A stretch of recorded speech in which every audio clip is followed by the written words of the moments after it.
ಈಗ ನನ್ನ ಮುಂದಿನ ವಿಷಯ ಚೋಳ ಸಾಮ್ರಾಜ್ಯ. ದಕ್ಷಿಣ ಭಾರತದ ಇತಿಹಾಸದಲ್ಲಿ ಇದು ಬಹಳ ರೋಚಕ ಮತ್ತು ಮಹತ್ವದ ಅಧ್ಯಾಯ. ವಿಶೇಷವಾಗಿ ಅವರ ಆಡಳಿತ ವಿಧಾನ ಮತ್ತು ಕಲೆಗಾಗಿ ಪ್ರಸಿದ್ಧರು. ಪರೀಕ್ಷೆಗಳಲ್ಲೂ ಕೂಡ ಇದರ ಕುರಿತಾಗಿ ಪ್ರಶ್ನೆಗಳು ಬರುವುದನ್ನು ನಾವು ನೋಡ್ತೇವೆ. ಹಾಗಾದರೆ ಇನ್ನಷ್ಟು ಆಳವಾಗಿ ನೋಡೋಣ. ಯಾವ ಮುಖ್ಯ ವಿಚಾರಗಳು ಗೊತ್ತಿರಬೇಕು ಅಂತ ತಿಳಿದುಕೊಳ್ಳೋಣ. ಹೌದು, ಚೋಳ ಸಾಮ್ರಾಜ್ಯದ ಇತಿಹಾಸ ಬಹಳ ಉದ್ದಕ್ಕೂ ಮತ್ತು ಪ್ರಭಾವಶಾಲಿಯಾಗಿತ್ತು. ನಾವು ಅವರ ಪುನಃ ಉದಯದಿಂದ ಹಿಡಿದು ಪ್ರಮುಖ ರಾಜರು, ವಿಶೇಷವಾಗಿ ರಾಜರಾಜ ಪ್ರಥಮ ಮತ್ತು ರಾಜೇಂದ್ರ ಪ್ರಥಮರ ಬಗ್ಗೆ, ಅವರ ವಿಶಿಷ್ಟ ಸ್ಥಳೀಯ ಸ್ವಶಾಸನ ವ್ಯವಸ್ಥೆ ಮತ್ತು ಅವರ ಕಲೆ ಸಂಸ್ಕೃತಿ ಬಗ್ಗೆ ವಿಶೇಷವಾಗಿ ಗಮನ ಕೊಡಬೇಕು. ಹಾಗಾದರೆ ಆರಂಭ ಮಾಡೋಣ. ಅವರ ಪುನಃ ಉದಯದಿಂದ. ವಿಜಯಾಲಯ ಎಂಬ ಹೆಸರನ್ನು ಇಲ್ಲಿ ಹೆಚ್ಚು ಕೇಳ್ತೇವೆ. ಸರಿಯಾಗಿ ಹೇಳಿದಿರಿ. ವಿಜಯಾಲಯರು ಮೊದಲಿಗೆ ಪಲ್ಲವರ ಅಧೀನದಲ್ಲಿದ್ದರು. ಅವರು 9ನೇ ಶತಮಾನದ ಮಧ್ಯಭಾಗದಲ್ಲಿ ಚೋಳ ಸಾಮ್ರಾಜ್ಯದ ಅಡಿಪಾಯ ಹಾಕಿದರು. ತಂಜಾವೂರನ್ನು ಜಯಿಸಿ ಅದನ್ನೇ ತಮ್ಮ ರಾಜಧಾನಿಯನ್ನಾಗಿ ಮಾಡಿದರು.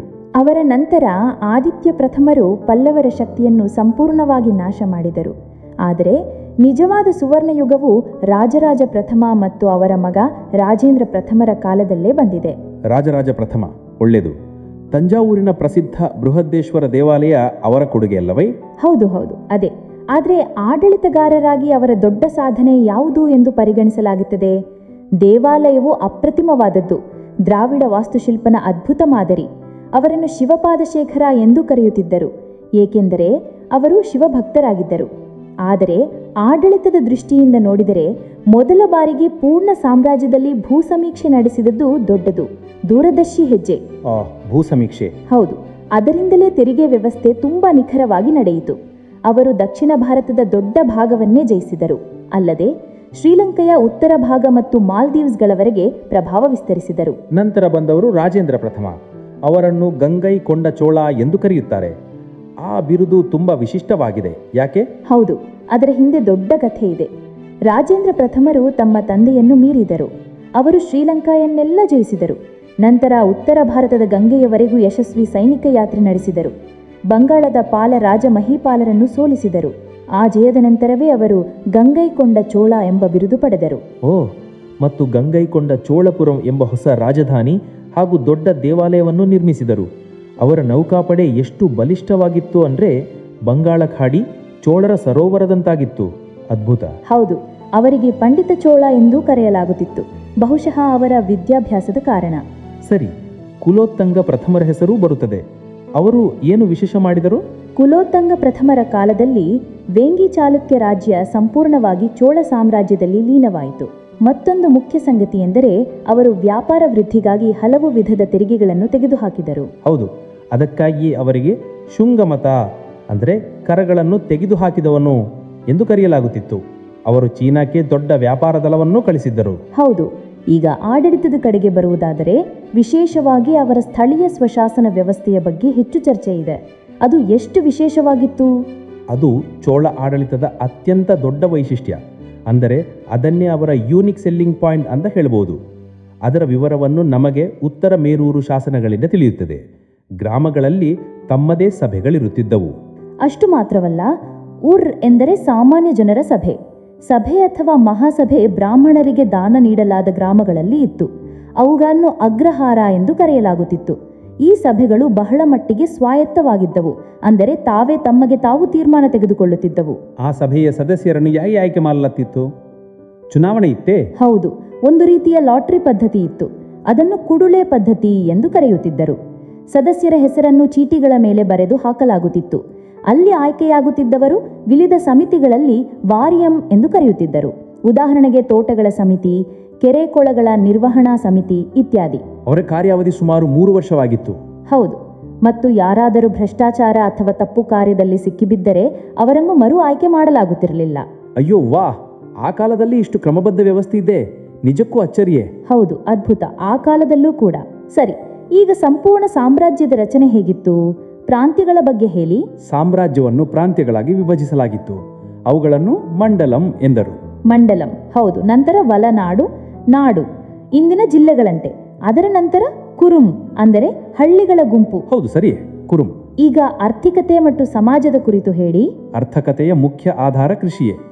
ಭೂಮಿಯ ಮೇಲಿನ ತೆರಿಗೆ ಅಂದರೆ ಬೆಳೆಗಳ 3ನೇ ಭಾಗ ಆದಾಯದ ಪ್ರಮುಖ ಮೂಲ.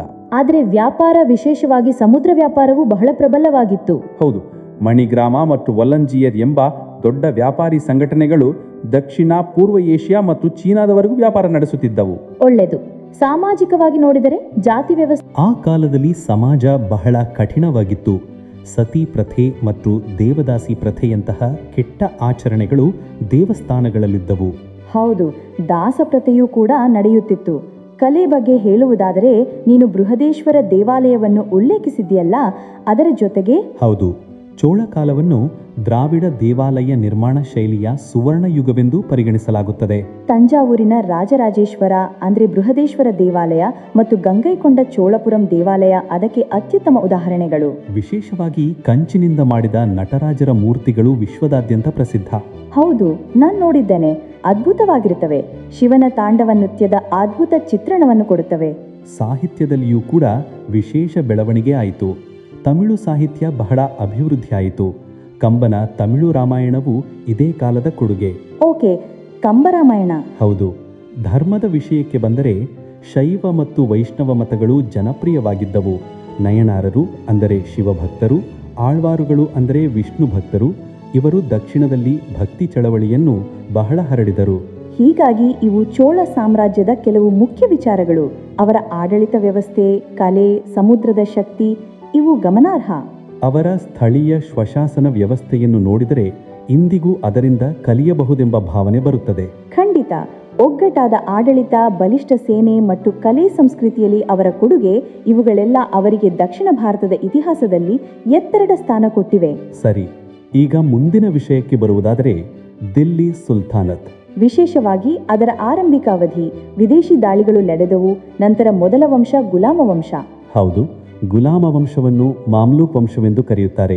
1206ರಿಂದ 1290 ಕ್ರಿಸ್ತಶಕದವರೆಗೆ. ಸ್ಪರ್ಧಾತ್ಮಕ ಪರೀಕ್ಷೆಗಳ ದೃಷ್ಟಿಯಿಂದ ಇದು ಬಹಳ ಮುಖ್ಯವಾದ ವಿಷಯ. ಮತ್ತು ಇದರಲ್ಲಿ ಒಂದು ಆಸಕ್ತಿದಾಯಕ ಅಂಶವೆಂದರೆ ಆ ಹೊರಗಿನ ದಾಳಿಗಳು ಹೇಗೆ ನೆಲೆಯೊದಗಿಸಿದವು ಮತ್ತು ನಂತರ ಹೇಗೆ ಈ ಗುಲಾಮ ವಂಶ ಅಂದರೆ ಆರಂಭದಲ್ಲಿ ಸ್ವತಃ ಗುಲಾಮರಾಗಿದ್ದ ಶಾಸಕರು ದೆಹಲಿಯಲ್ಲಿ ಸುಲ್ತಾನತ್ನ ಅಡಿಪಾಯ ಹಾಕಿದರು. ಹೌದು, ಹೀಗಾಗಿ ನಾವಿಲ್ಲಿ ಮುಖ್ಯ ಶಾಸಕರ ಮೇಲೆ ಗಮನ ಕೊಡುತ್ತೇವೆ ಅಲ್ವೇ, ಮತ್ತು ಅವರ ನೀತಿಗಳ ಮೇಲೆ, ಯಾಕೆಂದರೆ ಪ್ರಶ್ನೆಗಳು ಸಾಮಾನ್ಯವಾಗಿ ಅಲ್ಲಿ ಬರುತ್ತವೆ. ಹೌದು, ಅದಕ್ಕೆ ಫೋಕಸ್ ಇರುತ್ತದೆ. ಹಾಗಾದರೆ ಆರಂಭಿಸೋಣ ಹೊರಗಿನ ದಾಳಿಗಳಿಂದ. ಮೊದಲು ಅರಬ್ ದಾಳಿ ಅಂದರೆ ಮೊಹಮ್ಮದ್ ಬಿನ್ ಕಾಸಿಂ. ಅದರ ನಂತರ ಬಹಳ ಹೊತ್ತಿಗೆ ತುರ್ತು ದಾಳಿಗಳು ಬಂದವು, ಮಹಮೂದ್ ಗಜ್ನವಿಯ ದಾಳಿಗಳು. ಹೌದು, ಮೊಹಮ್ಮದ್ ಗಜ್ನವಿಯ ದಾಳಿಗಳು ನಡೆದವು. ಆದರೆ ಸುಲ್ತಾನತ್ನ ಅಡಿಪಾಯ ಹಾಕಲು ಮುಖ್ಯವಾದದ್ದು ಮೊಹಮ್ಮದ್ ಘೋರಿಯ ದಾಳಿಗಳು. ಅಂದರೆ ಗಜ್ನವಿಯ ನಂತರ ಘೋರಿ ಸುಮಾರು 1175ರಿಂದ 1206 ಕ್ರಿಸ್ತಶಕದವರೆಗೆ. ಇಲ್ಲಿ ತಾರೈನ್ ಅಥವಾ ತರವಾಡಿಯ ಯುದ್ಧಗಳು ತುಂಬಾ ನಿರ್ಣಾಯಕವಾಗಿದ್ದವು. ಹೌದು, ಪೃಥ್ವಿರಾಜ್ ಚೌಹಾಣನೊಡನೆ ಮೊದಲ ಯುದ್ಧದಲ್ಲಿ ಘೋರಿ ಸೋತ. ಸರಿಯಾಗಿ ಹೇಳಿದ್ರಿ. 1291ರಲ್ಲಿ ಸೋತ. ಆದರೆ 1292ರಲ್ಲಿ ನಡೆದ ಎರಡನೇ ಯುದ್ಧದಲ್ಲಿ ಗೆದ್ದ. ಆ ಜಯದಿಂದಲೇ ಇಲ್ಲಿ ತುರ್ತು ಆಡಳಿತದ ಬಾಗಿಲು ತೆರೆಯಿತು. ನಂತರ ಘೋರಿ ತನ್ನ ಅತ್ಯಂತ ನಂಬಿಕಸ್ಥ ಗುಲಾಮನಾದ ಕುತ್ಬುದ್ದೀನ್ ಐಬಕ್ ಅವರನ್ನು ಇಲ್ಲಿ ಸುಬೇದಾರ್ ಅಂದರೆ ಗವರ್ನರ್ ಆಗಿ ನೇಮಿಸಿದರು.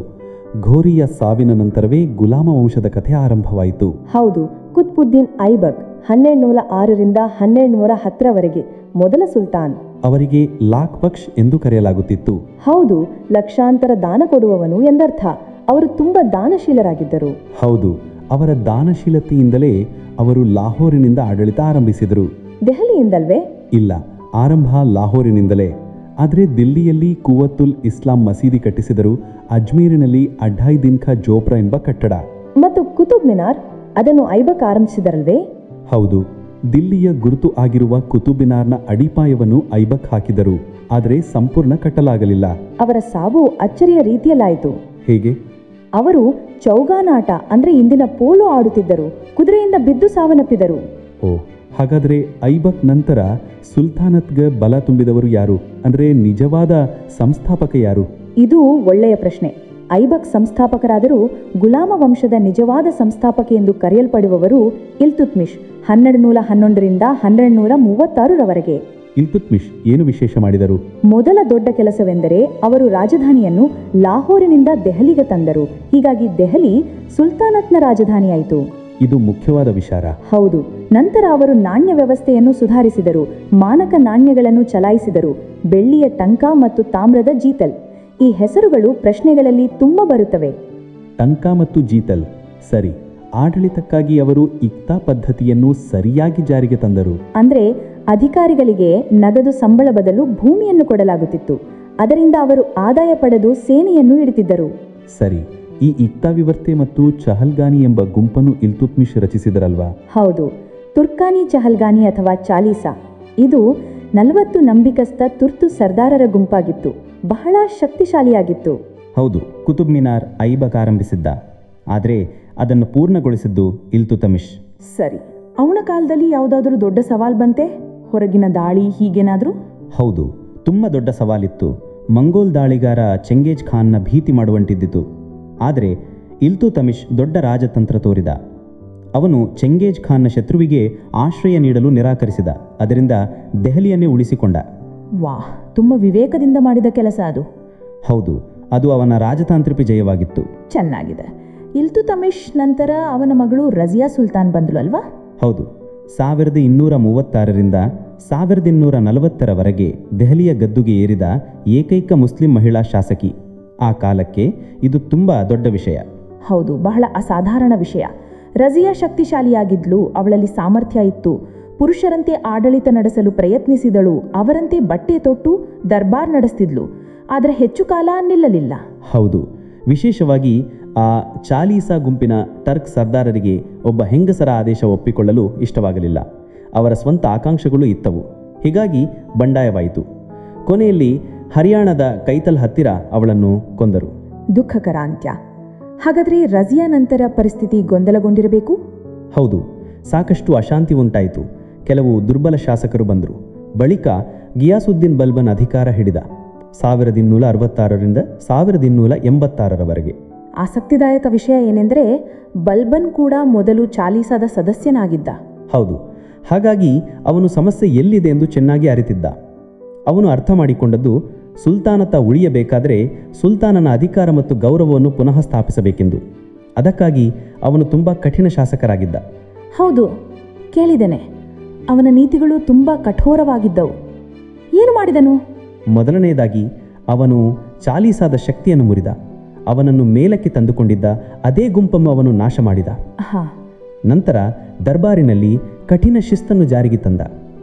ಇರೇನಿಯನ್ ಸಂಪ್ರದಾಯಗಳನ್ನು ಆರಂಭಿಸಿದ. ಸಿಜ್ದಾ ಎಂದರೆ ಮೊಣಕಾಲೂರಿ ಕುಳಿತುಕೊಳ್ಳುವುದು ಮತ್ತು ಪೈಬೋಸ್ ಎಂದರೆ ಸುಲ್ತಾನನ ಕಾಲಿಗೆ ಮುತ್ತು ಇಡುವುದು. ಸಿಜ್ದಾ ಮತ್ತು ಪೈಬೋಸ್, ಈ ಹೆಸರುಗಳನ್ನು ನೆನಪಿಟ್ಟುಕೊಳ್ಬೇಕು. ಹೌದು, ಅವನು ತಾನು ಜಿಲ್ ಎ ಇಲಾಹಿ ಎಂದರೆ ದೇವರ ನೆರಳು ಎಂದು ಹೇಳಿಸಿಕೊಂಡ. ಇದರಿಂದ ಸುಲ್ತಾನನ ಸ್ಥಾನ ದೇವರಿಂದ ಬಂದಿದೆ ಎಂಬುದನ್ನು ತೋರಿಸಿದ. ಅಂದರೆ ಡಿವೈನ್ ರೈಟ್ ಥಿಯರಿ ಎಂಬುದರಂತೆ.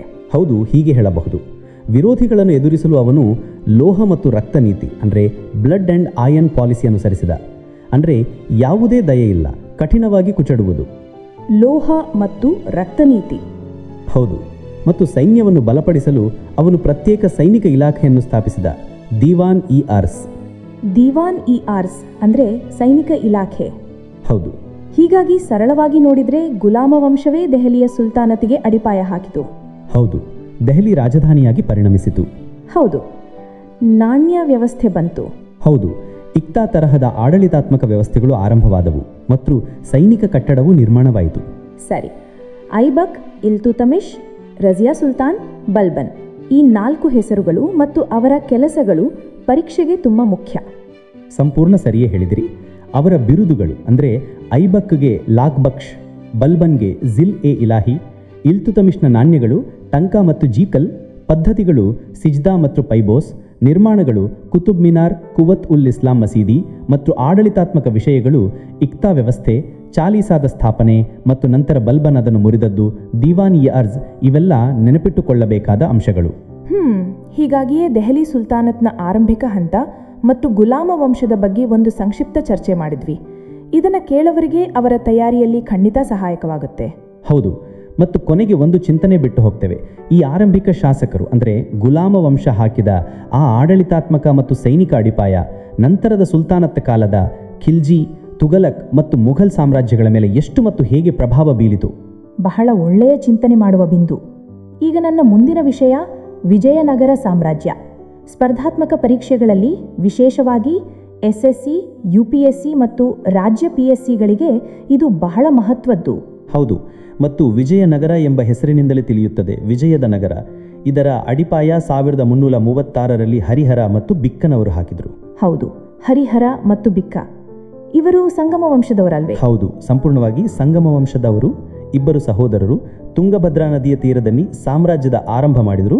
ಸರಿ, ಹಾಗಾದರೆ ಕೇವಲ ಸಂಗಮ ವಂಶವಷ್ಟೇ ಅಲ್ಲ, ಇನ್ನೂ ವಂಶಗಳು ಬಂದಿರಬೇಕು ಅಲ್ವಾ? ಹೌದು, ನಿಜ. ಮುಖ್ಯವಾಗಿ 4 ವಂಶಗಳ ಬಗ್ಗೆ ನಾವು ಮಾತಾಡ್ತೇವೆ. ಮೊದಲನೆಯದು ಈ ಸಂಗಮ ವಂಶ, 1336ರಿಂದ 1485ರವರೆಗೆ, ಹರಿಹರ ಮತ್ತು ಬಿಕ್ಕನ ಕಾಲ. ಸರಿ, ಅದೇ ಸಮಯದಲ್ಲಿ ಆ ಇಟಾಲಿಯನ್ ಪ್ರವಾಸಿಗ ನಿಕೋಲೋ ಡಿ ಕಾಂಟಿ ಬಂದಿದ್ದನಾ? ಹೌದು, ಬಂದಿದ್ದ. ಅವನ ವಿವರಣೆಗಳು ಬಹಳ ಮುಖ್ಯ ಎಂದು ಕರೆಸಿಕೊಳ್ಳುತ್ತವೆ. ಚೆನ್ನಾಗಿದೆ. ಹಾಗಾದರೆ ಸಂಗಮ ವಂಶದ ನಂತರ? ಸಂಗಮದ ನಂತರ ಬಂದಿದ್ದು ಸಾಳುವ ವಂಶ. ಇವರ ಕಾಲ ಸ್ವಲ್ಪ ಕಡಿಮೆ, 1486ರಿಂದ 1505ರವರೆಗೆ. ಸರಿ, ಇದರ ಸಂಸ್ಥಾಪಕ ಸಾಳುವ ನರಸಿಂಹ. ಹೌದು. ನಂತರ ಬಳಿಕ ತುಳುವ ವಂಶ ಬಂದದ್ದು ಸುಮಾರು 1505ರಿಂದ 1570ರವರೆಗೆ. ಇದೇ ತುಳುವ ವಂಶದಲ್ಲಿ ಕೃಷ್ಣದೇವರಾಯ ಇದ್ದ. ಹೌದು, ಸರಿಯೇ. ತುಳುವ ವಂಶದ ಸಂಸ್ಥಾಪಕ ವೀರ ನರಸಿಂಹ. ಆದರೆ ಅತ್ಯಂತ ಪ್ರಸಿದ್ಧ ಶಾಸಕರಾದವರು ನೀವು ಹೇಳಿದಂತೆ ಕೃಷ್ಣದೇವರಾಯ. 1509ರಿಂದ 1529ರವರೆಗೆ ಅವರು ಆಳಿದರು. ಅವರ ಉಲ್ಲೇಖ ಹೆಚ್ಚಾಗಿ ಬರುತ್ತದೆ. ಏನು ವಿಶೇಷತೆಗಳಿದ್ದವು ಅವರ ಆಡಳಿತದಲ್ಲಿ? ಬಿರುದುಗಳು ಇತ್ಯಾದಿ ಇದ್ದವಲ್ವಾ? ಹೌದು, ಖಂಡಿತ. ಅವರಿಗೆ ಅನೇಕ ಬಿರುದುಗಳು ಲಭಿಸಿದ್ದವು. ಅಭಿನವ ಭೋಜ, ಆಂಧ್ರ ಭೋಜ, ಆಂಧ್ರ ಪಿತಾಮಹ. ಇದು ತೋರಿಸುತ್ತದೆ ಅವರು ಕಲೆ ಮತ್ತು ಸಾಹಿತ್ಯವನ್ನು ಎಷ್ಟು ಉತ್ತೇಜಿಸಿದಳು ಎನ್ನುವುದನ್ನು. ಅಂದರೆ ಕೇವಲ ಶಾಸಕರಷ್ಟೇ ಅಲ್ಲ, ಪಂಡಿತರೂ ಹೌದಾ? ಹೌದು, ಅವರು ಸ್ವತಃ ದೊಡ್ಡ ಪಂಡಿತ ಮತ್ತು ಕವಿಯಾಗಿದ್ದರು. ಅವರು ತೆಲುಗಿನಲ್ಲಿ ಅಮುಕ್ತಮಾಲ್ಯದ ಕಾವ್ಯ ರಚಿಸಿದರು. ಸಂಸ್ಕೃತದಲ್ಲೂ ಜಾಂಬವತಿ ಕಲ್ಯಾಣಂ ಮತ್ತು ಉಷಾ ಪರಿಣಯಂ ಎಂಬ ಗ್ರಂಥಗಳನ್ನು ಬರೆದಿದ್ದರು. ಅದ್ಭುತ. ಮತ್ತು ಅಷ್ಟದಿಗ್ಗಜರು ಕೂಡ ಅವರ ಕಾಲದಲ್ಲೇ ಅಲ್ವಾ? ಹೌದು, ಸರಿಯೇ. ಅವರ ದರ್ಬಾರದಲ್ಲೇ ಅಷ್ಟದಿಗ್ಗಜರು ಇದ್ದರು. ತೆಲುಗಿನ 8 ಮಹಾಕವಿಗಳ ಗುಂಪು. ಅವರಲ್ಲಿ ಅಲಸಾನಿ ಪೆದ್ದನ ಪ್ರಮುಖರು. ಚೆನ್ನಾಗಿದೆ. ಮತ್ತು ನಿರ್ಮಾಣ ಕಾರ್ಯ, ದೇವಸ್ಥಾನಗಳು ಹೀಗೆ? ಹೌದು, ಬಹಳ ನಿರ್ಮಾಣ ಕಾರ್ಯ ಮಾಡಿದವರು. ಹಂಪಿಯಲ್ಲಿರುವ ಹಜಾರರಾಮ ದೇವಸ್ಥಾನ ಮತ್ತು ವಿಠ್ಠಲ ಸ್ವಾಮಿ ದೇವಸ್ಥಾನ ಇವರದೇ ಕೃತಿಗಳು. ತುಂಬ ಭವ್ಯವಾದವು. ಅವರ ಕಾಲದಲ್ಲಿ ವಿದೇಶಿ ಪ್ರವಾಸಿಗರೂ ಬಂದಿದ್ದರು ಅಲ್ವಾ? ಬಹುಶಃ ಪೋರ್ಚುಗೀಸ್. ಹೌದು, ಡುವಾರ್ಟೆ ಬರ್ಬೋಸಾ ಮತ್ತು ಡೊಮಿಂಗೋ ಪೇಸ್ ಎಂಬ ಪೋರ್ಚುಗೀಸ್ ಪ್ರವಾಸಿಗರು ಕೃಷ್ಣದೇವರಾಯ ಕಾಲದಲ್ಲೇ ವಿಜಯನಗರಕ್ಕೆ ಬಂದಿದ್ದರು. ಸರಿ, ಈಗ ಆಡಳಿತದ ಬಗ್ಗೆ ಹೇಳಿ.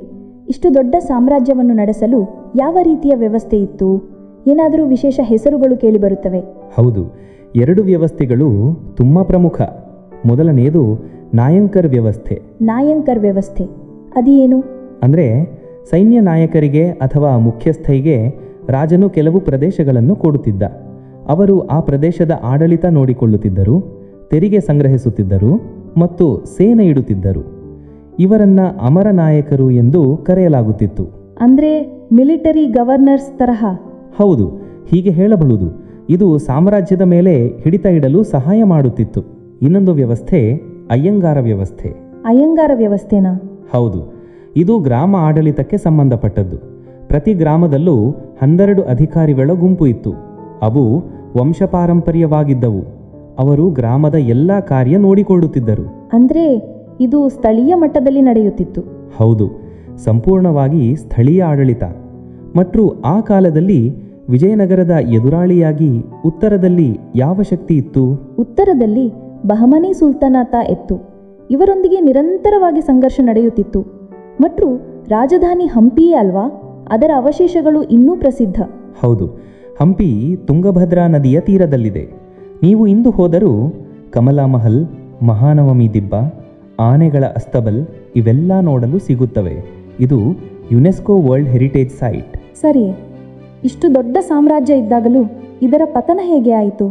ಅಂತ್ಯ ಹೇಗೆ ಆಯಿತು? ನೋಡಿರಿ, ಪತನದ ದೊಡ್ಡ ತಿರುವು 1565ರಲ್ಲಿ ತಾಳಿಕೋಟೆಯ ಯುದ್ಧದಲ್ಲಿ ಬಂತು.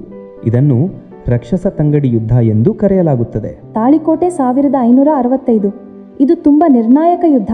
ಹೌದು, ವಿಜಯನಗರದ ಸೇನೆಗೆ ದಖ್ಖನ್ ಸುಲ್ತಾನತ್ಗಳ ಒಕ್ಕೂಟದ ಸೇನೆಯೊಂದಿಗೆ ಮುಖಾಮುಖಿಯಾಯಿತು. ಬೀಜಾಪುರ, ಅಹಮದ್ನಗರ, ಗೋಲ್ಕೊಂಡ, ಬೀದರ್ ಇವೆಲ್ಲ ಸೇರಿ ವಿಜಯನಗರವನ್ನು ಸೋಲಿಸಿದವು. ಅಯ್ಯೋ, ಈ ಸೋಲಿನ ನಂತರ ಸಾಮ್ರಾಜ್ಯ ತಕ್ಷಣವೇ ಮುಗಿದು ಹೋಯಿತೆ? ತಕ್ಷಣವಲ್ಲ, ಆದರೆ ತುಂಬ ದುರ್ಬಲವಾಯಿತು. ಈ ಸೋಲಿನಿಂದ ಸಾಮ್ರಾಜ್ಯದ ಬೆನ್ನೆಲುಬೆ ಮುರಿದು ಹೋಯಿತು. ನಂತರ ಅರವೀಡು ವಂಶ ಬಂತು. ಇದರ ಸಂಸ್ಥಾಪಕ ತಿರುಮಲ. ಆದರೆ ಸಾಮ್ರಾಜ್ಯ ನಿಧಾನವಾಗಿ ಕುಗ್ಗತೊಡಗಿತು. ಕೊನೆಯ ಶಾಸಕ ಅರವೀಡು ವಂಶದ ಶ್ರೀರಂಗ III. ಅವರೊಂದಿಗೆ ಈ ಮಹಾನ್ ಸಾಮ್ರಾಜ್ಯದ ಅಂತ್ಯವಾಯಿತು. ಅಂದರೆ ಒಟ್ಟಿನಲ್ಲಿ ವಿಜಯನಗರ ಸಾಮ್ರಾಜ್ಯ ದಕ್ಷಿಣ ಭಾರತದ ಇತಿಹಾಸದಲ್ಲಿ ಅತ್ಯಂತ ಗೌರವದ ಅಧ್ಯಾಯ. ಕಲೆ, ಸಾಹಿತ್ಯ, ಆಡಳಿತ ಪ್ರತಿಯೊಂದರ ದೃಷ್ಟಿಯಿಂದ ಮಹತ್ವದ್ದು ಮತ್ತು ಪರೀಕ್ಷೆಗಳ ದೃಷ್ಟಿಯಿಂದ ಇನ್ನೂ ಮುಖ್ಯ. ಹೌದು, ಇದರ ಆಡಳಿತ ವ್ಯವಸ್ಥೆ, ಕೃಷ್ಣದೇವರಾಯನ ಕೊಡುಗೆ ಮತ್ತು ತಾಳಿಕೋಟೆಯ ಯುದ್ಧ ಇವೆಲ್ಲ ನೆನಪಿಡಬೇಕಾದ ಅಂಶಗಳು. ವಿಜಯನಗರ ಸಾಮ್ರಾಜ್ಯದ ಬಗ್ಗೆ ಈ ಚರ್ಚೆ ಎಲ್ಲರ ಪುನರಾವಲೋಕನಕ್ಕೆ ಸಹಾಯಕವಾಗುತ್ತದೆ. ಸರಿ, ಈಗ ನನ್ನ ಮುಂದಿನ ವಿಷಯ ಬಹಮನಿ ಸಾಮ್ರಾಜ್ಯ. ಮಧ್ಯಕಾಲೀನ ಭಾರತದ ಇತಿಹಾಸದಲ್ಲಿ, ವಿಶೇಷವಾಗಿ ದಕ್ಕನ್ ಭಾಗದಲ್ಲಿ ಇದು ಪ್ರಮುಖ ಸುಲ್ತಾನಾತ. ಹೌದು, ತುಂಬ ಮುಖ್ಯ. SSC, UPSC, ರಾಜ್ಯ PCS ಎಲ್ಲ ಪರೀಕ್ಷೆಗಳಿಗೆ ಇದು ಅತ್ಯಂತ ಅಗತ್ಯವಾದ ವಿಷಯ. ಹೌದು, ಹಾಗಾದರೆ ಇಂದು ನಾವು ನೋಡುವುದು ಈ ಸುಲ್ತಾನಾತ ಹೇಗೆ ನಿರ್ಮಾಣವಾಯಿತು, ಪ್ರಮುಖ ಶಾಸಕರು ಯಾರು, ಯಾವ ಪ್ರಮುಖ ಘಟನೆಗಳು ನಡೆದವು ಮತ್ತು ಕೊನೆಗೆ ಇದು ಹೇಗೆ ಕುಸಿಯಿತು. ಹೌದು, ಆರಂಭದಿಂದಲೇ ನೋಡೋಣ. ಇದರ ಅಡಿಪಾಯ ಅಲಾವುದ್ದೀನ್ ಹಸನ್ ಬಹಮನ್ ಶಾ ಇಟ್ಟರು. ಅವರನ್ನು ಹಸನ್ ಗಂಗು ಎಂದು ಕರೆಯಲಾಗುತ್ತಿತ್ತು.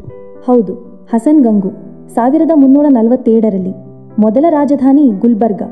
ಮತ್ತು ಹೌದು, ಅವರು ವರಂಗಲ್ನ ಕಾಕತೀಯರನ್ನು ಸೋಲಿಸಿದ್ದರು. ಸರಿಯೇ. ಹಸನ್ ಗಂಗು ಒಂದು ದೃಢವಾದ ಆರಂಭ ನೀಡಿದರು. ಅವರ ನಂತರ ಅನೇಕ ಶಾಸಕರು ಬಂದರು. ಆದರೆ ಕೆಲವು ವಿಶೇಷ ಶಾಸಕರು ಜನರ ಬಗ್ಗೆ ಮಾತನಾಡುವುದಾದರೆ ತಾಜುದ್ದೀನ್ ಫಿರೋಜ್ ಶಾ ಅವರ ಹೆಸರನ್ನು ಕೇಳುತ್ತೇವೆ. ಹೌದು, ಫಿರೋಜ್ ಶಾ 1397ರಿಂದ 1422ರವರೆಗೆ ಆಳಿದರು. ಸರಿಯೇ. ಅವರು ವಿಜಯನಗರದ ದೇವರಾಯ ಪ್ರಥಮನನ್ನು ಸೋಲಿಸಿದ್ದರು. ಆ ಕಾಲದಲ್ಲಿ ದೊಡ್ಡ ಸಾಧನೆ. ಆದರೂ ನಂತರ ಒಂದು ಯುದ್ಧದಲ್ಲಿ ಅವರು ಸೋತರು. ಹೌದು, ಅವರ ನಂತರ ಬಂದವರು ಅಹಮದ್ ಶಾವಲಿ 1422ರಿಂದ 1435ರವರೆಗೆ. ಇವರ ಒಂದು ಕೆಲಸ ತುಂಬಾ ಮಹತ್ವದ. ಯಾವುದು? ರಾಜಧಾನಿ ಬದಲಾವಣೆ. ಓ ಹೌದು, ಅದು ದೊಡ್ಡ ಹೆಜ್ಜೆ. ಗುಲ್ಬರ್ಗಾದಿಂದ ಬೀದರ್ಗೆ ಏಕೆ ಹೀಗೆ ಮಾಡಿದರು? ಹಲವಾರು ಕಾರಣಗಳಿರಬಹುದು. ಬಹುಶಃ ಬೀದರ್ ಭೌಗೋಳಿಕವಾಗಿ ಹೆಚ್ಚು ಸುರಕ್ಷಿತವೆನಿಸುತ್ತಿರಬಹುದು, ಅಥವಾ ಉತ್ತರದತ್ತ ಸಾಮ್ರಾಜ್ಯವನ್ನು ವಿಸ್ತರಿಸುವ ಆಲೋಚನೆ ಇರಬಹುದು. ಅಂದ್ರೆ ಇದು ಒಂದು ತಂತ್ರಾತ್ಮಕ ನಿರ್ಧಾರ. ಹೌದು, ಸಂಪೂರ್ಣವಾಗಿ. ಈ ರಾಜಧಾನಿ ಬದಲಾವಣೆ ನಿಜಕ್ಕೂ ಪ್ರಮುಖ ತಿರುವು. ಆದರೆ ದೊಡ್ಡ ಸಾಮ್ರಾಜ್ಯಗಳಂತೆ ಬಹಮನಿ ಸುಲ್ತಾನತವು ನಿಧಾನವಾಗಿ ದುರ್ಬಲವಾಗತೊಡಗಿತು. ಹೌದು, ಒಳಗಿನ ಕಲಹಗಳು, ಹೊರಗಿನ ದಾಳಿ ಇವೆಲ್ಲ ಇದ್ದವು. ಕೊನೆಗೆ ಏನಾಯಿತು ಅಂದರೆ ಇದು 5 ವಿಭಿನ್ನ ಸುಲ್ತಾನತಗಳಾಗಿ ಒಡೆದು ಹೋಯಿತು. ಹೌದು, ಮತ್ತು ಈ 5 ಸುಲ್ತಾನತಗಳ ಹೆಸರುಗಳು ಮತ್ತು ಅವುಗಳ ವಂಶಗಳು ಪರೀಕ್ಷೆಗಳಲ್ಲಿ ಹೆಚ್ಚಾಗಿ ಬರುತ್ತವೆ. ಹೌದು, ಲಿಸ್ಟ್ ನೆನಪಿಟ್ಟುಕೊಳ್ಳಲೇಬೇಕು. ಮೊದಲನೆಯದು ಬರಾರ್. 1484ರಲ್ಲಿ ಪ್ರತ್ಯೇಕವಾಯಿತು. ಅಲ್ಲಿ ಫತುಲ್ಲಾ ಇಮಾದ್ ಶಾಹಿ ವಂಶ ಆರಂಭಿಸಿದರು. ಸರಿಯೇ. ಬರಾರ್ ನಂತರ 1489ರಲ್ಲಿ ಬೀಜಾಪುರ ಬೇರ್ಪಟ್ಟಿತು. ಅಲ್ಲಿ ಯೂಸುಫ್ ಆದಿಲ್ ಶಾಹಿ ವಂಶದ ನೆಲೆ ಹಾಕಿದರು. ಬೀಜಾಪುರ ಆದಿಲ್ ಶಾಹಿ. ಹೌದು, ಬೀಜಾಪುರದ ಮಾತು ಬಂದರೆ ಇಬ್ರಾಹಿಂ ಆದಿಲ್ ಶಾನೂ ಹೇಳಲೇಬೇಕು. ಅವರ ಕಾಲದಲ್ಲಿ ವಾಸ್ತುಶಿಲ್ಪದಲ್ಲಿ ಸಾಕಷ್ಟು ಬೆಳವಣಿಗೆ ಆಯಿತು. ಉದಾಹರಣೆಗೆ ಬೀಜಾಪುರದ ಪ್ರಸಿದ್ಧ ಗೋಲ್ಗುಮ್ಮಟ, ಅದರ ಗಾತ್ರ, ಹಾಗೆಯೇ ಆ ವಿಶಿಷ್ಟ ವಿಸ್ಪರಿಂಗ್ ಗ್ಯಾಲರಿ. ಅಲ್ಲಿ ಒಂದು ಕಡೆ ನಿಧಾನವಾಗಿ ಮಾತನಾಡಿದರೂ ಮತ್ತೊಂದು ತುದಿಯಲ್ಲಿ ಸ್ಪಷ್ಟವಾಗಿ ಕೇಳಿಸುತ್ತದೆ. ಅದ್ಭುತ ಇಂಜಿನಿಯರಿಂಗ್. ಹೌದು, ಅದ್ಭುತ. ಮೂರನೇ ರಾಜ್ಯ ಅಹಮದ್ನಗರ. 1490ರಲ್ಲಿ ಮಲಿಕ್ ಅಹಮದ್ ಅವರ ಕಾಲದಲ್ಲಿ ನಿಜಾಂ ಶಾಹಿ ವಂಶ. ಹೌದು, ಅಹಮದ್ನಗರ ನಿಜಾಂ ಶಾಹಿ. ನಂತರ 4ನೇ ಗೋಲ್ಗೊಂಡ 1518ರಲ್ಲಿ ಕುಲಿ ಕುತಬ್ ಶಾಹಿ ವಂಶ ಆರಂಭಿಸಿದರು. ಗೋಲ್ಕೊಂಡದ ಅತ್ಯಂತ ಪ್ರಸಿದ್ಧ ಶಾಸಕ ಮೊಹಮ್ಮದ್ ಕುಲಿ ಕುತುಬ್ ಶಾ.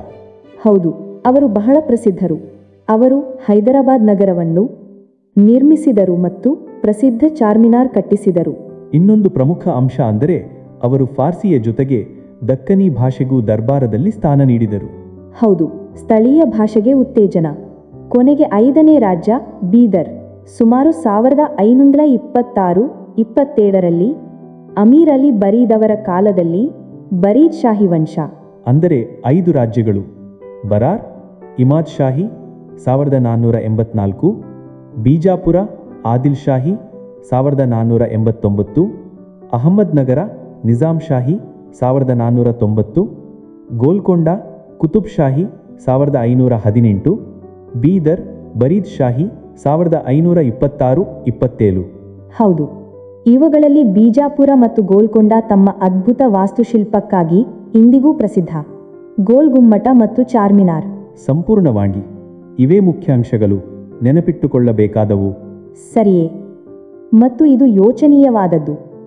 ದೊಡ್ಡ ಶಕ್ತಿ ದುರ್ಬಲವಾದಾಗ ಅದರ ಜಾಗದಲ್ಲಿ ಹಲವಾರು ಸಣ್ಣ ಶಕ್ತಿಗಳು ಏಳುತ್ತವೆ. ಪ್ರತಿಯೊಂದು ತನ್ನದೇ ಆದ ಕಲೆ, ಸಂಸ್ಕೃತಿ, ವಾಸ್ತುಶಿಲ್ಪದಲ್ಲಿ ಗುರುತು ಮೂಡಿಸಿತು. ಹೌದು. ಹಾಗಾದರೆ ಈಗ ನಾವು ಭಕ್ತಿ ಚಳವಳಿಯ ಬಗ್ಗೆ ಮಾತನಾಡೋಣ. SSC, UPSC, ಸ್ಟೇಟ್ PCS ಎಲ್ಲ ಪರೀಕ್ಷೆಗಳಿಗೂ ಇದು ಬಹಳ ಪ್ರಮುಖ ವಿಷಯ. ಖಂಡಿತ. ಪ್ರಯತ್ನ ಏನೆಂದರೆ ಸ್ವಲ್ಪ ಜಟಿಲವಾದ ಈ ವಿಷಯವನ್ನು ಸುಲಭವಾಗಿ ಅರ್ಥ ಮಾಡಿಸುವುದು. ಅಂದ್ರೆ ಮುಖ್ಯ ವಿಚಾರಗಳು, ಮುಖ್ಯ ಸಂತರ ತತ್ವಗಳು, ಅವರ ದರ್ಶನಗಳು. ಹೌದು. ಮತ್ತು ತಿಳಿಯಬೇಕು, ಭಕ್ತಿ ಚಳವಳಿ ಕೇವಲ ಧಾರ್ಮಿಕ ಅಲೆ ಮಾತ್ರವಲ್ಲ, ಅದು ಮಧ್ಯಕಾಲೀನ ಭಾರತದ ದೊಡ್ಡ ಸಾಮಾಜಿಕ ಧಾರ್ಮಿಕ ಸುಧಾರಣೆ ಚಳವಳಿ. ಹೌದು. ಇದರ ಆತ್ಮವೇನೆಂದರೆ ದೇವರ ಮೇಲಿನ ನೇರವಾದ ನಿಷ್ಠಾವಂತ ಪ್ರೀತಿ ಮತ್ತು ಸಮರ್ಪಣೆ. ಹೌದು. ಮತ್ತು ಇದೇ ಭಾವನೆ ಆ ಕಾಲದಲ್ಲಿದ್ದ ಕಠಿಣ ಕರ್ಮಕಾಂಡಗಳನ್ನು, ಸಮಾಜದಲ್ಲಿ ಆಳವಾಗಿ ಬೇರೂರುಡಿದ್ದ ಜಾತಿ ವ್ಯವಸ್ಥೆಯನ್ನು ಪ್ರಶ್ನಿಸಿತು. ಸರಿಯೇ. ಹಾಗಾದರೆ ನಾವು ಇದರ ವಿಭಿನ್ನ ರೂಪಗಳು ಮತ್ತು ದರ್ಶನಗಳ ಮೇಲೆ ಗಮನ ಕೊಡೋಣ. ಹೌದು, ಹಾಗೆ ಮಾಡೋಣ. ಮೊದಲು ಭಕ್ತಿ ಚಳವಳಿಯ ಪ್ರಮುಖ ಲಕ್ಷಣಗಳು. ಹೌದು, ಅದು ಸೂಕ್ತ. ಮೂಲಗಳು ಹೇಳುವುದೇನೆಂದರೆ ಏಕೇಶ್ವರವಾದ ಮೇಲೆ ಹೆಚ್ಚು ಒತ್ತಡ. ಹೌದು, ಇದು ಬಹಳ ಮುಖ್ಯ ಅಂಶ. ಅನೇಕ ಸಂತರು ಆ ಸಾಂಪ್ರದಾಯಿಕ ಯಜ್ಞ ಕರ್ಮಕಾಂಡಗಳನ್ನು ಸಂಪೂರ್ಣವಾಗಿ ತಳ್ಳಿಹಾಕಿದರು. ಸರಿಯೇ. ಅವರು ಹೇಳಿದರು ಅವೆಲ್ಲವೂ ಹೊರಗಿನ ಆಚರಣೆಗಳು, ನಿಜವಾದುದು ಮನಸ್ಸಿನ ದೇವರ ಜೊತೆಗಿನ ಸಂಬಂಧ. ಮತ್ತು ನೋಡಿ, ಭಕ್ತಿಯ 2 ಪ್ರಮುಖ ಮಾರ್ಗಗಳು ಹೊರಬಂದವು. 2 ಮಾರ್ಗಗಳು ಯಾವುವು? ಒಂದು ಸಗುಣ, ಅಂದರೆ ದೇವರನ್ನು ರೂಪ ಗುಣಗಳೊಂದಿಗೆ ಆರಾಧಿಸುವುದು, ಮತ್ತು ಗುಣಗಳಿರುವ ದೇವರನ್ನು ಆರಾಧಿಸುವುದು. ಉದಾಹರಣೆಗೆ ರಾಮ, ಕೃಷ್ಣ, ಶಿವ, ದೇವಿ, ಅವರ ಮೂರ್ತಿ, ಪೂಜೆ, ಲೀಲೆಯ ಗಾಯನ ಇವೆಲ್ಲವೂ ಸಗುಣ ಭಕ್ತಿಗೆ ಸೇರುತ್ತದೆ. ಸರಿ. ಮತ್ತೊಂದು ನಿರ್ಗುಣ ಭಕ್ತಿ, ಅಂದರೆ ದೇವರು ನಿರಾಕಾರ, ರೂಪರಹಿತ, ನಾಮರಹಿತ. ಅವನನ್ನು ಯಾವುದಾದರೂ ವಿಶೇಷ ರೂಪಕ್ಕೆ ಅಥವಾ ಮೂರ್ತಿಗೆ ಕಟ್ಟಿಹಾಕಲಾಗಿಲ್ಲ. ದಕ್ಷಿಣ ಭಾರತದ ಆಳ್ವಾರ್ಗಳು ಅಂದರೆ ವಿಷ್ಣು ಭಕ್ತರು ಮತ್ತು ನಯನಾರ್ಗಳು ಅಂದರೆ ಶಿವಭಕ್ತರು, ಇವರನ್ನು ಭಕ್ತಿ ಚಳವಳಿಯ ಪ್ರಾರಂಭಿಕ ಉದಾಹರಣೆ ಎಂದು ಪರಿಗಣಿಸಲಾಗುತ್ತದೆ. ಇವರು ಹೆಚ್ಚಿನದಾಗಿ ಸಗುಣಧಾರೆಯವರೇ. ಸರಿಯೇ. ತತ್ವಶಾಸ್ತ್ರದ ಮಟ್ಟದಲ್ಲಿ ಯಾವ ಯಾವ ಆಲೋಚನೆಗಳು ಬಂದವು? ಉದಾಹರಣೆಗೆ ಶಂಕರಾಚಾರ್ಯರ ಅದ್ವೈತ, ಅದು ಏನು? ಹೌದು, ಶಂಕರಾಚಾರ್ಯರ ಅದ್ವೈತವಾದ 2 ಇಲ್ಲ ಒಂದೇ ಇದೆ ಎಂಬ ತತ್ವ. ಅವರ ಪ್ರಕಾರ ಪರಮ ಸತ್ಯವು ಕೇವಲ ಬ್ರಹ್ಮ, ಇಹಲೋಕ, ಜೀವ, ಜಗತ್ತು ಇವೆಲ್ಲವೂ ಒಂದು ತಾತ್ಕಾಲಿಕ ರೂಪ, ಮಾಯೆ. ನಿಜವಾದದು ಒಂದೇ, ಬ್ರಹ್ಮ. ಜೀವ ಮತ್ತು ಬ್ರಹ್ಮಗಳಲ್ಲಿ ಮೂಲಭೂತ ವ್ಯತ್ಯಾಸವಿಲ್ಲ. ಆದರೆ ಎಲ್ಲರೂ ಹೀಗೆ ಒಪ್ಪಿಕೊಂಡಿರಲಿಲ್ಲ ಅಲ್ವಾ? ಇಲ್ಲ. ಅದಕ್ಕೆ ಪ್ರತಿಯಾಗಿ ಇತರ ಆಲೋಚನೆಗಳು ಬಂದವು. ಉದಾಹರಣೆಗೆ ರಾಮಾನುಜಾಚಾರ್ಯರು, ಅವರು ವಿಶಿಷ್ಟಾದ್ವೈತ ತತ್ವವನ್ನು ನೀಡಿದರು. ವಿಶಿಷ್ಟಾದ್ವೈತ ಅಂದರೆ ಸ್ವಲ್ಪ ಕಷ್ಟವಾಗ್ತಿದೆ. ಹೆಸರು ಜಟಿಲ, ಆದರೆ ಅರ್ಥ ಸರಳ. ಅವರ ಪ್ರಕಾರ ಜೀವ ಮತ್ತು ಜಗತ್ತು ಇವು ಮಾಯೆ ಅಲ್ಲ, ಇವು ಬ್ರಹ್ಮನಿಂದಲೇ ಹುಟ್ಟಿವೆ, ಅವನ ಅಂಶಗಳೇ. ಆದರೆ ಇವುಗಳಿಗೆ ಸ್ವಂತ ವಿಶಿಷ್ಟ ಅಸ್ತಿತ್ವವೂ ಇದೆ, ಅಂದರೆ ಸಂಪೂರ್ಣವಾಗಿ ಬ್ರಹ್ಮನಲ್ಲಿ ವಿಲೀನವಾಗುವುದಿಲ್ಲ. ಅಂದರೆ ಸಂಪರ್ಕವಿದೆ, ಆದರೆ ಸ್ವಲ್ಪ ವ್ಯತ್ಯಾಸವೂ ಇದೆ. ಹೌದು. ಇದೇ ರೀತಿ ಮಧ್ವಾಚಾರ್ಯರು ದ್ವೈತವಾದ ನೀಡಿದ್ರು. ಅಂದರೆ ದೇವರು, ಜೀವ ಮತ್ತು ಜಗತ್ತು 3 ಸದಾ ಬೇರೆ ಬೇರೆ. ಓಕೆ. ನಂತರ ವಲ್ಲಭಾಚಾರ್ಯರ ಶುದ್ಧಾದ್ವೈತ, ನಿಂಬಾರ್ಕಾಚಾರ್ಯರ ದ್ವೈತಾದ್ವೈತ, ಹೀಗೆ ಹಲವು ತತ್ವಗಳು ಬಂದವು. ದೇವರು, ಜೀವ, ಜಗತ್ತು ಹೇಗೆ ಪರಸ್ಪರ ಸಂಬಂಧ ಹೊಂದಿವೆ ಎಂಬುದನ್ನು ವಿಭಿನ್ನ ರೀತಿಯಲ್ಲಿ ವಿವರಿಸಿದರು. ಹೌದು, ಇದು ತಾತ್ವಿಕ ವಿಷಯ. ಈಗ ಈ ವಿಚಾರಗಳನ್ನು ಸಾಮಾನ್ಯ ಜನರಿಗೆ ತಲುಪಿಸಿದ ಸಂತರ ಬಗ್ಗೆ ಮಾತಾಡೋಣ. ರಾಮಾನುಜರ ಕುರಿತು ಹೇಳಿದೆವು. ಉತ್ತರ ಭಾರತದಲ್ಲಿ ರಾಮಾನಂದರ ಹೆಸರು ಹೆಚ್ಚು ಬರುತ್ತದೆ, ಹೌದಾ? ಹೌದು. ರಾಮಾನುಜರ ನಂತರ ರಾಮಾನಂದ ಅಂದರೆ 14-15ನೇ ಶತಮಾನ ಉತ್ತರ ಭಾರತದಲ್ಲಿ ಭಕ್ತಿಗೆ ಬಲ ನೀಡಿದರು. ಅವರು ಸಂಸ್ಕೃತ ಬದಲು ಜನಪ್ರಿಯ ಭಾಷೆಯಲ್ಲಿ ಉಪದೇಶ ನೀಡಿದರು ಮತ್ತು ಅತ್ಯಂತ ಮುಖ್ಯವಾಗಿ ಜಾತಿ ವ್ಯವಸ್ಥೆಯ ವಿರುದ್ಧ ತೀವ್ರವಾಗಿ ಹೋರಾಡಿದರು. ಅವರ ಶಿಷ್ಯರಲ್ಲಿ ಎಲ್ಲ ವರ್ಗದ ಜನರೂ ಇದ್ದರು. ಅತ್ಯಂತ ಪ್ರಸಿದ್ಧರಾದವರು ಕಬೀರದಾಸ, 1440ರಿಂದ 1518. ಹೌದು, ಕಬೀರ ನಿಜಕ್ಕೂ ಕ್ರಾಂತಿಕಾರಿ ಸಂತರು. ಅವರ ದೋಹೆಗಳು ಇಂದಿಗೂ ಪ್ರಸ್ತುತವಾಗಿವೆ. ಅವರು ಹಿಂದೂ ಮತ್ತು ಇಸ್ಲಾಂ ಎರಡರಲ್ಲಿದ್ದ ಪಾಖಂಡ, ಆಡಂಬರವನ್ನು ಧೈರ್ಯವಾಗಿ ಪ್ರಶ್ನಿಸಿದರು. ಅವರ ವಿಚಾರಗಳು ಬೀಜಕ ಎಂಬ ಗ್ರಂಥದಲ್ಲಿ ದೊರೆಯುತ್ತವೆ. ಸರಳ ಭಾಷೆಯಲ್ಲಿ ಆಳವಾದ ಸಂದೇಶ. ಇನ್ನೊಬ್ಬ ಮಹತ್ವದ ಸಂತ ಗುರುನಾನಕ್ ದೇವ್. ಅವರು ನಿರ್ಗುಣಧಾರೆಯವರು, ಒಬ್ಬನೇ ದೇವರು ಅಂದರೆ ಏಕ್ ಓಂಕಾರ ಎಂದು ಹೇಳಿದರು. ಅವರು ಮೂರ್ತಿ ಪೂಜೆ, ಕರ್ಮಕಾಂಡ, ಜಾತಿ ಭೇದವನ್ನು ಖಂಡಿಸಿದರು. ಅವರಿಂದಲೇ ಸಿಖ್ ಧರ್ಮ ಆರಂಭವಾಯಿತು.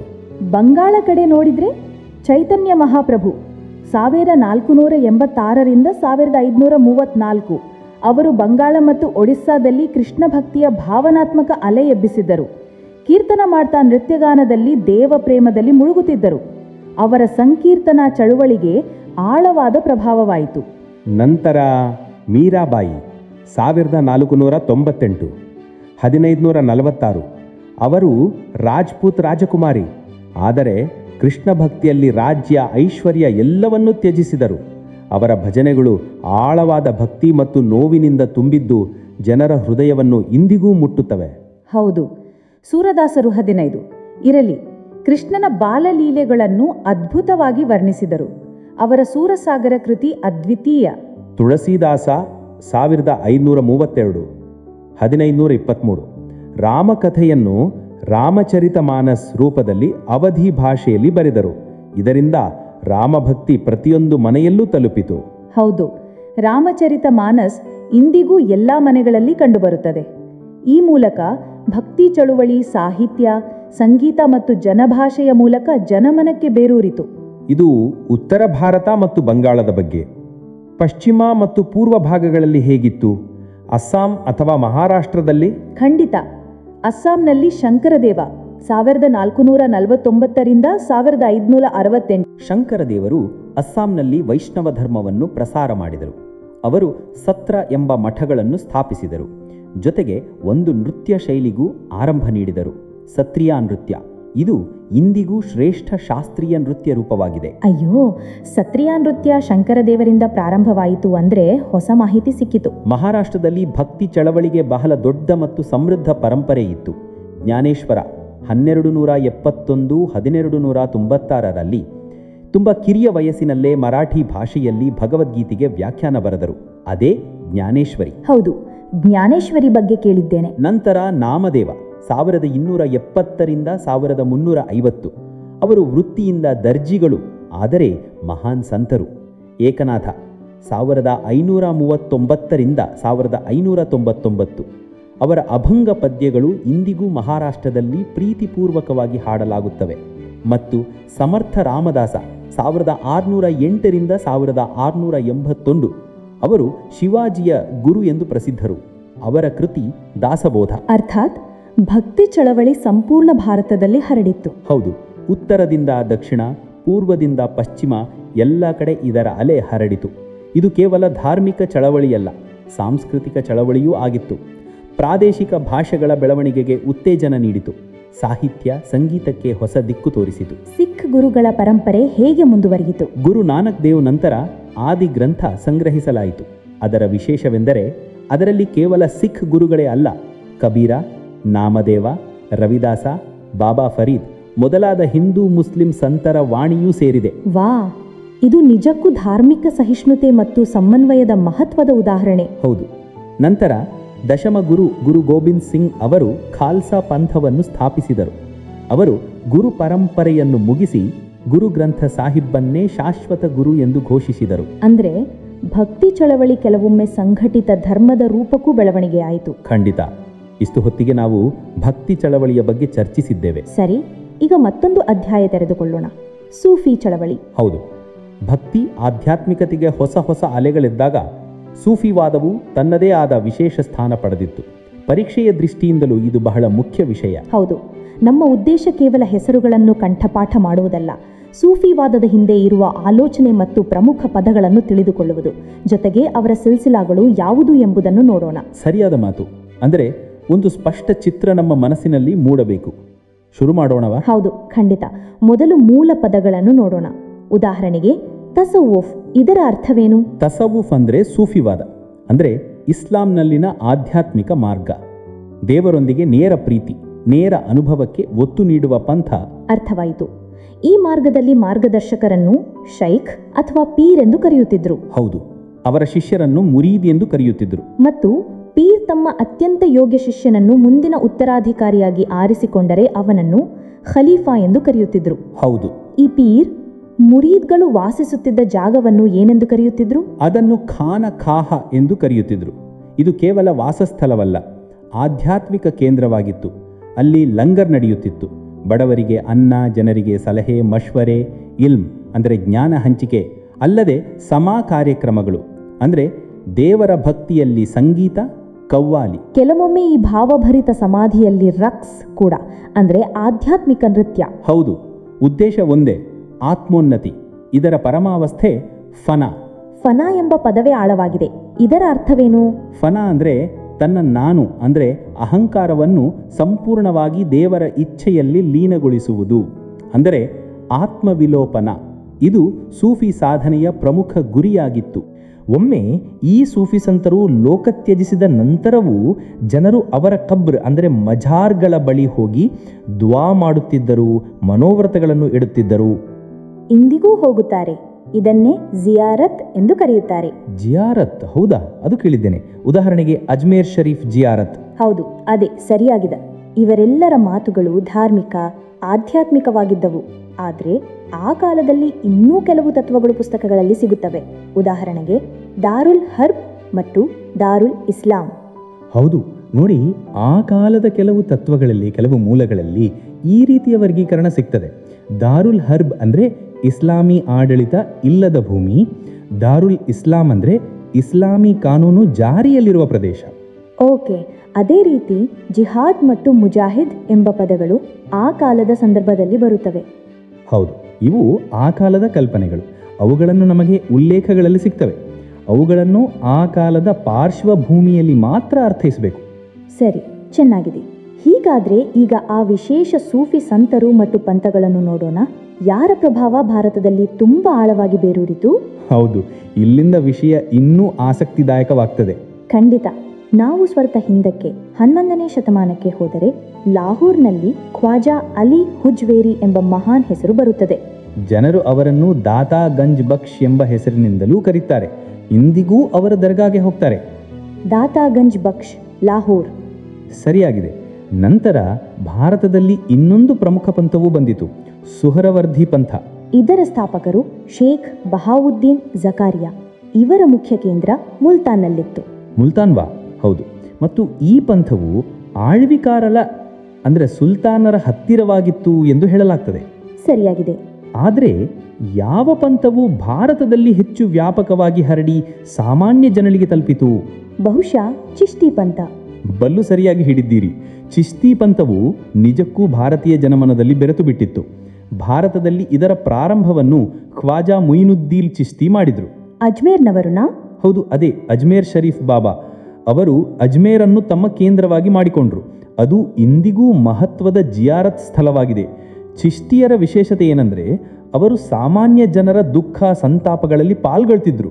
ಸಂಗೀತಕ್ಕೆ ಅಂದರೆ ಸಮ ಅವರಿಗೆ ವಿಶೇಷ ಮಹತ್ವ ಇತ್ತು ಮತ್ತು ಸಾಮಾನ್ಯವಾಗಿ ಅವರು ರಾಜರು ಮತ್ತು ಶ್ರೀಮಂತರಿಂದ ಸ್ವಲ್ಪ ದೂರವಿರುತ್ತಿದ್ದರು.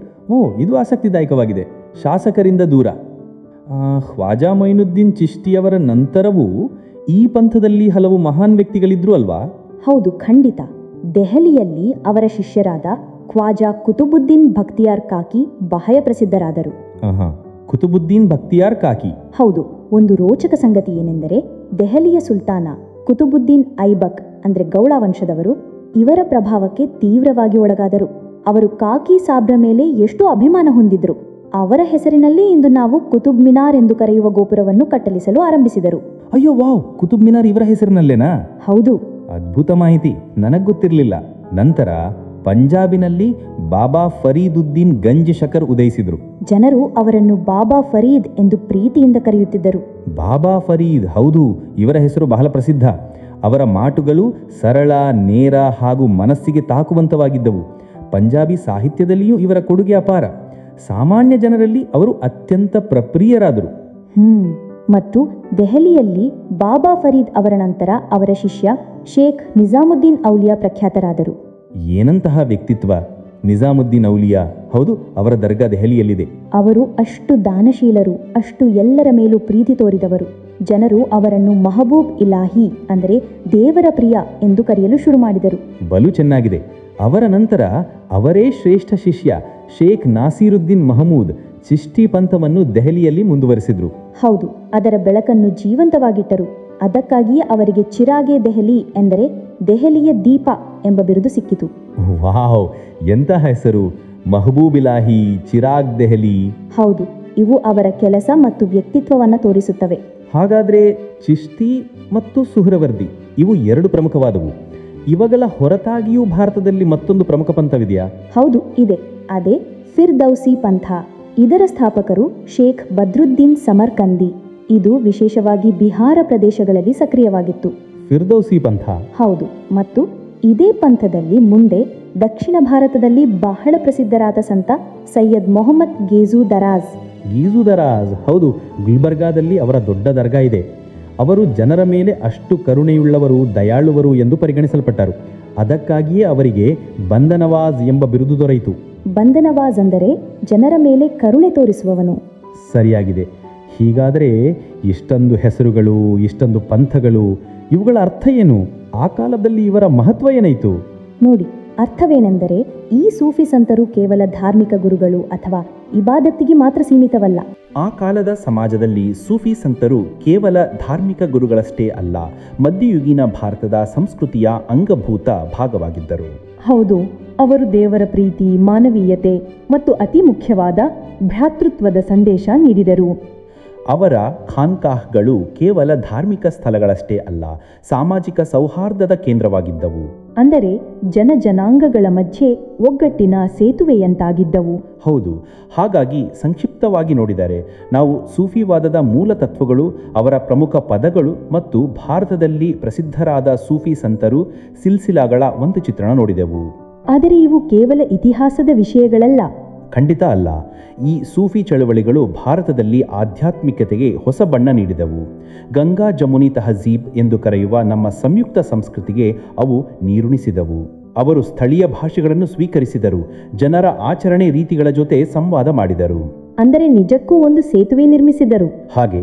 ಮತ್ತು ಶ್ರೋತರಿಗೆ ಒಂದು ಚಿಂತನೆಗೆ ಪ್ರಶ್ನೆ: ಸೂಫಿ ಸಂತರು ನೀಡಿದ ಪ್ರೀತಿ, ಸಹಿಷ್ಣುತೆ ಮತ್ತು ಮಾನವೀಯತೆಯ ಸಂದೇಶ ಇಂದಿನ ಜಗತ್ತಿನಲ್ಲಿ ಎಷ್ಟು ಪ್ರಸ್ತುತ?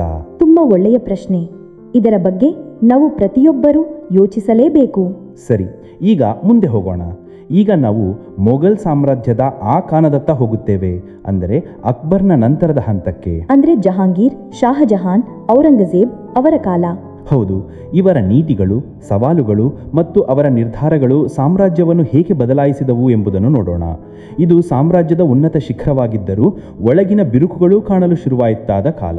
ಹೌದು, ಕಲೆ, ಸಂಸ್ಕೃತಿ, ರಾಜಕೀಯ, ಧರ್ಮ ಎಲ್ಲದಲ್ಲೂ ಏರಿಳಿತಗಳು ಬಂದವು. ಇವರು ಅರ್ಥ ಮಾಡಿಕೊಳ್ಳುವುದೇ ಭಾರತದ ಇತಿಹಾಸವನ್ನು ಅರ್ಥ ಮಾಡಿಕೊಳ್ಳಲು ಅಗತ್ಯ, ವಿಶೇಷವಾಗಿ ಪರೀಕ್ಷಾ ದೃಷ್ಟಿಯಿಂದಲೂ. ಹೌದು. ಹಾಗಾದರೆ ಆರಂಭಿಸೋಣ ಜಹಾಂಗೀರಿಂದ.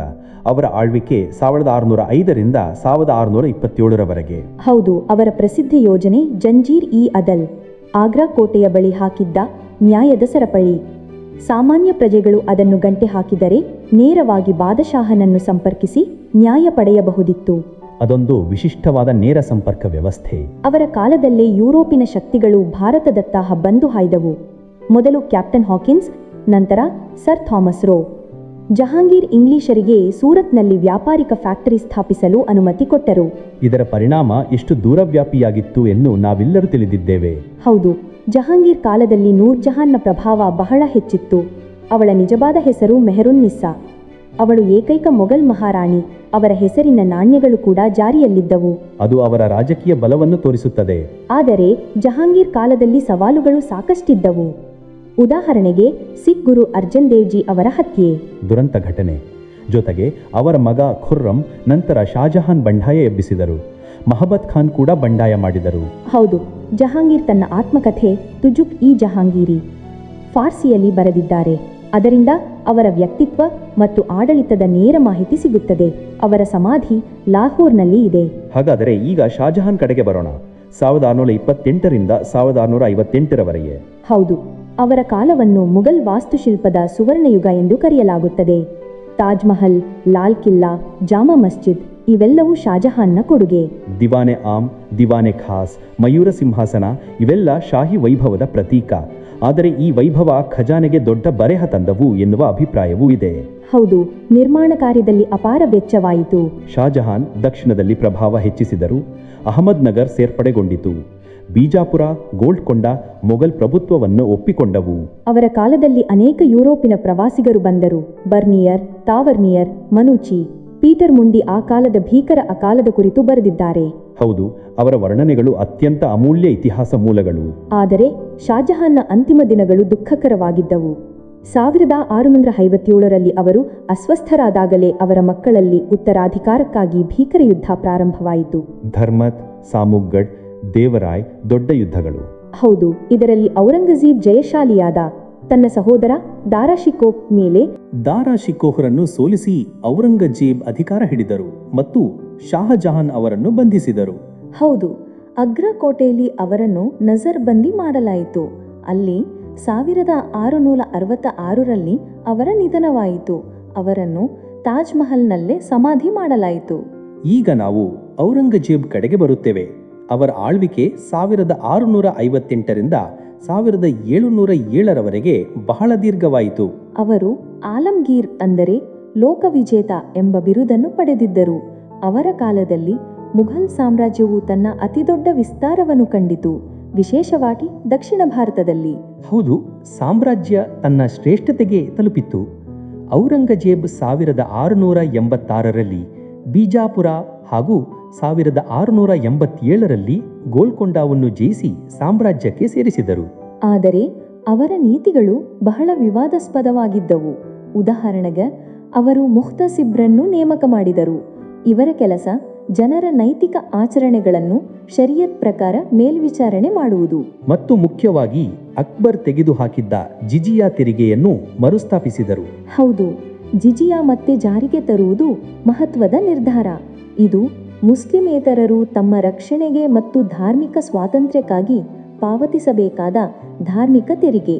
ಇದರ ಪರಿಣಾಮವಾಗಿ ವ್ಯಾಪಕ ಅಸಮಾಧಾನ ಹರಡಿತು. 1675ರಲ್ಲಿ ಸಿಖ್ಗಳ 9ನೇ ಗುರು ತೇಗ್ ಬಹಾದ್ದೂರ್ ಜಿ ಅವರನ್ನು ಇಸ್ಲಾಂ ಸ್ವೀಕರಿಸಲು ನಿರಾಕರಿಸಿದ ಕಾರಣಕ್ಕೆ ಔರಂಗಜೇಬ್ನ ಆದೇಶದಂತೆ ಹತ್ಯೆ ಮಾಡಲಾಯಿತು. ಹೌದು, ಇಂಥ ಕ್ರಮಗಳು ಸಾಮ್ರಾಜ್ಯದೊಳಗೆ ಖಂಡಿತವಾಗಿ ಉದ್ವಿಗ್ನತೆ ಹೆಚ್ಚಿಸಿತು. ಆದರೆ ಅವರ ವೈಯಕ್ತಿಕ ಸರಳ ಜೀವನ ಶೈಲಿ ಮತ್ತು ಧಾರ್ಮಿಕ ಕಟ್ಟುನಿಟ್ಟಿನ ಕಾರಣದಿಂದ ಕೆಲವರು ಅವರನ್ನು ಜಿಂದಾ ಪೀರ್ ಎಂದು ಕರೆಯುತ್ತಿದ್ದರು. ಅವರು ಫತ್ವಾಯೆ ಆಲಂಗೀರಿ ಎಂಬ ಇಸ್ಲಾಮಿಕ್ ಕಾನೂನುಗಳ ಸಂಕಲನವನ್ನು ಕೂಡ ತಯಾರಿಸಿದರು. ವೈಯಕ್ತಿಕ ಜೀವನದಲ್ಲಿ ಅವರು ಅತ್ಯಂತ ಸರಳರಾಗಿದ್ದರು.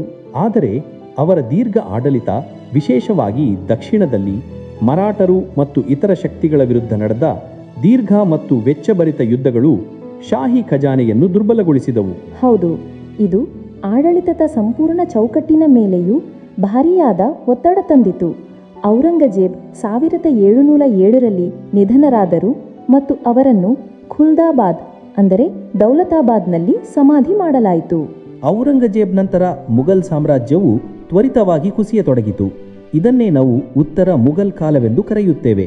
ಹೌದು, ಬಹದ್ದೂರ್ ಶಾ ಪ್ರಥಮ ಅಂದರೆ ಶಾಹ್ ಆಲಂ ಪ್ರಥಮ, ನಂತರ ಜಹಾಂದಾರ್ ಶಾ, ಫರ್ರುಖ್ ಸಿಯಾರ್, ಮೊಹಮ್ಮದ್ ಶಾ ರಂಗೀಲಾ ಇವರು ಬಂದರು.